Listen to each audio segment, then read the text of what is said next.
Nonprofits are the heart of our community, and donors are making a difference in so many lives around the world. But there's a big portion of accepted donations that don't actually go toward the needy. Accepting donations online or in person with a card actually drains a significant portion of your donor's generosity. Card payments aren't free. There's a whole network that goes on behind the scenes that make these transactions possible, and these providers have to charge in order to keep these services available. So how much of each donation are you actually keeping, and how much is going toward your payment processor? If you're losing a portion of every donation to unnecessary fees, your organization is not only inefficient, you are quietly draining your mission. Most organizations don't realize how much they're losing. And if you don't have that number, there's a good chance it's higher than you think. I'm Shanna with ECS Payments, and I'm about to show you how to keep more of your donations for your mission with a smarter approach. A lot of organizations default to flat rate platforms. You'll see numbers like 2.2 to 3.5% plus 30 to 49 cents per transaction. Let's break it down. It seems simple and predictable,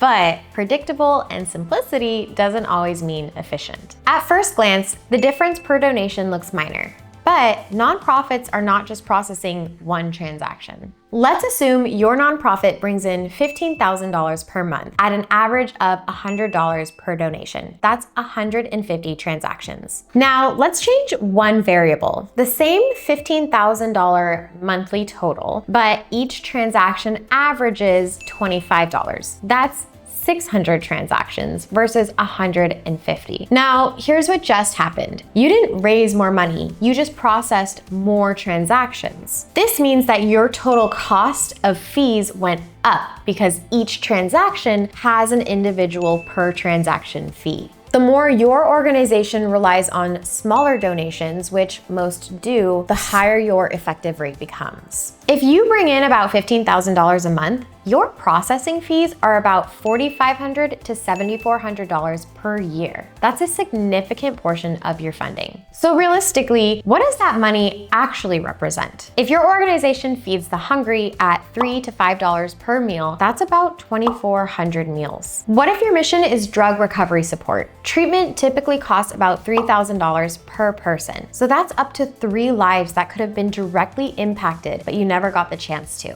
And here's the reality. This isn't money that you need to go out and raise. With this example, this is money that you already made, but it never got to your mission because of processing fees. Flat rate pricing looks manageable, but over time, it becomes a cost center that most organizations just aren't even aware of. Nonprofits aren't choosing it because it's optimal, they're choosing it because it's easy. Now, let's go one layer deeper, because processors don't just make money on their rate alone. We recently did a free statement analysis for a local nonprofit. This is something that we do to any organization who wants a second look at their current setup. And on paper, everything looks competitive. The markup was just 20 basis points, which is 0.2%. And that sounds fair, but that's not where the money was being made for this processor. We have a non-compliance fee of $69.95 and a security bundle of $29.95. That's nearly $100 in fixed monthly fees before a single donation is ever processed. And here's the issue. These are not core costs for the service that the processor is providing. They're layered fees designed to increase the processor's margin off of your business. At ECS Payments, we do things a little bit differently. We do have a PCI non-compliance fee, but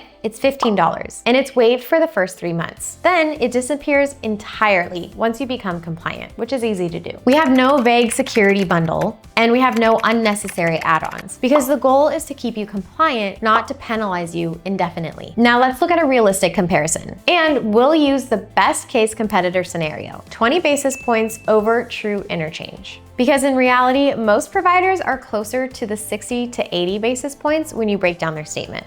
Even with an identical markup, the difference is clear. Nearly $100 in extra fees with the competitor versus $25 with ECS. That's a $75 difference every month and $900 every year. And remember, this is best case competitor scenario. In more realistic examples, with a markup of 60 to 80 basis points, the gap is a lot wider. At ECS Payments, we work with a ton of nonprofits across faith-based organizations, youth and development programs, advocacy groups, and community organizations, including those focused on recovery and rehabilitation, human trafficking survivor support, and pregnancy resource services. They all serve different needs, but the impact is equally important, and the challenge is the same. They want their money going directly to people, not to unnecessary fees. And at the end of the day, it's all about where your money is actually going. If you found this information helpful, don't forget to like and subscribe, and check out our full library for more merchant support tips. Until next time, I'm Shanna with ECS Payments.